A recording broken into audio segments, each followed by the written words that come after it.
आपने उस समय जब पनियारा से आपने चुनाव लड़ा, तो आपने बसपा को ही क्यों चुना? दरअसल जो आप बहन जी का पिछला कार्यकाल देखेंगे, उसमें देखा जाए तो firstly last law and order जो होता है, कानून व्यवस्था बहन जी से अच्छा ना अब तक कोई कर पाया, ना शायद आगे। कहीं ना कहीं मान लीजिए हम पिछड़े वर्ग से आते हैं, तो जहाँ जहाँ पर लगा कि मैं टिकट पा सकता हूँ, तो मैं बहन जी को गया, और बहन जी ही एक तरीके से कहा जाए तो बहन जी ने हमको नेता बनाया है। मतलब आप बहन जी के पास जाते हैं, बहन जी आपको टिकट दे। ओम प्रकाश चौरसिया जो लाव लश्कर के साथ इन्हीं जोरदार तरीके से उन्होंने चुनाव लड़ा, युवा उनके साथ था और पिछड़ों में अच्छी अच्छी पकड़ है, दलितों में भी अच्छी पकड़ है। वो ओम प्रकाश चौरसिया क्यों इस्तीफा देते हैं? इस इस्तीफा का कारण बताइए भाई, लोग जानना चाहते हैं। देखिए तिवारी जी, कुछ चीज़ें व्यक्तिगत होती हैं, जैसा कि आप अगर हमारा इस्तीफा देखे होंगे, जब उसमें हमने आपके सामने तमाम ऑप्शन थे, सपा थी, बीजेपी थी, कांग्रेस थी, अ, बसपा थी, तो आपने उस समय जब पनियारा से आपने चुनाव लड़ा, तो आपने बसपा को ही क्यों चुना? दरअसल जो आप बहन जी का पिछला कार्यकाल देखेंगे, उसमें देखा जाए तो firstly last law and order जो होता है, बहन कानून व्यवस्था बहन जी से अच्छा ना अब तक कोई कर पाया, ना शायद आगे कर पाएगा। इसलिए मैं बसपा को चूज़ किया, और कहीं न कहीं मान लीजिए हम पिछड़े वर्ग से आते हैं, तो जहाँ जहाँ पे लगा कि मैं टिकट पा सकता हूँ, तो मैं बहन जी को गया, और बहन जी ही एक तरीके से कहा जाए तो बहन जी ने हमको नेता बनाया है। मतलब आप बहन जी के पास जाते हैं, बहन जी आपको टिकट देती हैं और आप नेता बनते हैं और जो आप हैं।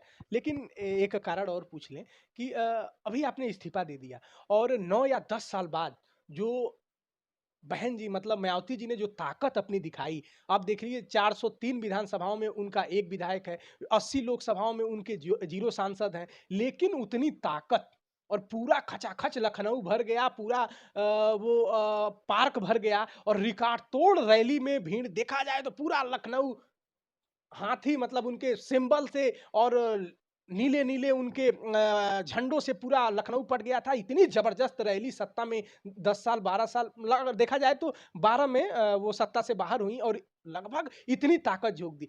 उस बसपा की रैली के 3 दिन पहले आप इस्तीफा दे देते हैं। खूब चर्चा होती है, सोशल मीडिया पर आपका लेटर खूब वायरल होता है। ओम प्रकाश चौरसिया जो लाव लश्कर के साथ इन्हीं जोरदार तरीके से उन्होंने चुनाव लड़ा, युवा उनके साथ था और पिछड़ों में अच्छी अच्छी पकड़ है, दलितों में भी अच्छी पकड़ है। वो ओम प्रकाश चौरसिया क्यों इस्तीफा देते हैं? इस इस्तीफा का कारण बताइए भाई, लोग जानना चाहते हैं। देखिए तिवारी जी, कुछ चीज़ें व्यक्तिगत होती हैं, जैसा कि आप अगर हमारा इस्तीफ़ा देखे होंगे, उसमें हमने व्यक्तिगत कारणों का ही हवाला दिया है। देखिए, कुछ तो मजबूरियाँ रही होंगी, यूँ ही कोई बेवफ़ा नहीं होता। जो जो भी बातें हैं, मैं कभी न कभी आप सबसे पहले मैं आपको ही इंटरव्यू दे रहा हूँ, और सबसे पहले आपको ही बताऊँगा। कहीं न कहीं कुछ मजबूरियाँ, कुछ भी जो भी हैं, वो हम आपको ब ब मिल कभी दोबारा इसको करेंगे। ये हमारा व्यक्तिगत मामला है, इस पर ना ही प्रश्न। कुछ तो बता दीजिए। नहीं, नहीं, इसको बाद में पूछिएगा, फिर कभी बता देंगे कुछ हम। बात है क्या जो दिल में लग गई? अब चलिए, जो भी है हम बता देंगे ओम आपको। प्रकाश चौरसिया जी तो ऐसे ना हैं, वो तो खुल के अपनी बात रखते हैं। आप कह दिए ना, यूँ यूँ ही कोई कुछ तो मजबूरियाँ रही होंगी, यूँ ही कोई अच्छा कुछ बेवफ़ा नहीं। बातें हैं जो दिल में अभी दिल रहने में दिया दिल में जाए। दिल में रहने अभी दिया। आपको उसको जी लेने जी, दिया जी जाए। लेने दीजिए, फिर अच्छा निर्णय। ओम प्रकाश जी कई बातें एक तो हवा की तरफ फैल भी रही हैं कि बसपा हाशिए पे जा रही थी, उसका लगातार कहाँ 40% 33-34% वाली पार्टी 9% पर आ गई। एक ये कारण हो सकता है और कौन ना विधायक सांसद बनना चाहे।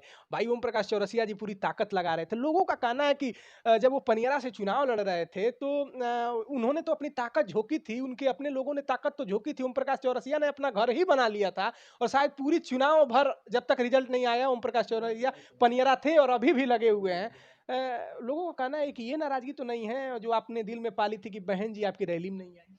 देखिए, बहन जी हमारी बड़ी नेता हैं, उन्होंने गोरखपुर में तो एक बड़ी सभा किया था। अगर कहीं न कहीं अगर बहन जी हमारी विधानसभा में आ गई होती, हाँ। तो निश्चित रूप से या तो हम चुनाव निकाल दिए होते, या नहीं तो अगर हार-जीत का जो आंकड़ा है, बहुत नॉमिनल होता।